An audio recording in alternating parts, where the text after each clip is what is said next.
Hello guys, mga igan, mga best friend, mga bossy. Kamusta po kayo? Magandang buhay po sa inyo lahat. Okay po, tuloy na po tayo. Ito po ay natutungkol sa 10 piso, Apolinario Mabini, Andres Bonifacio, 2001. Medyo nangalap ako ng kanyang mga value, yung pinaka-value niya na po Parang collector's value na po yan, doon po sa labas ng bansa.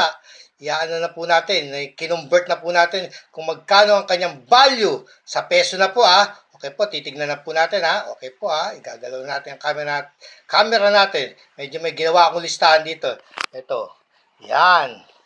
Ang kanyang 10 piso. Kita ba yung ano? Yan. Tungkol sa 2001 10 piso. Yan. Ito 2001 10 piso ito. Ito na po ang pinaka-presyo niya. Yan. Ito yung PRAG. Ayan, ibig sabihin po ng PRAG ay poor. Tapos das AG yung about good. Poor about good. Yan. Yan ang kadalasang ginagamit nila doon sa doon sa labas ng bansa. Poor about good. Okay po, yung po yun Yung 2001 10 pesos yan. Yung kanyang BF, very fine. 33.67. Yan, pesos na po yan.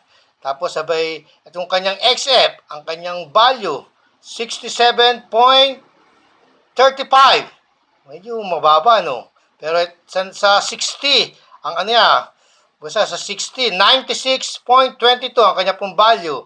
Sa 63, 168.38. Yan ang kanyang pinaka-value sa 63, no? Sa 65, Yan po ang kanyang value. 264.60. Ayan po ang aking mga impormasyong nakalap. Sana po'y nakapagbigay ako ng konting aliw, konting impormasyon para sa pangungulekta ng coins.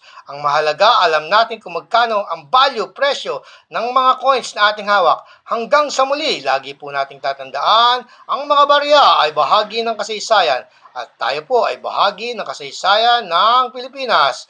Bye for now. Don't forget to subscribe.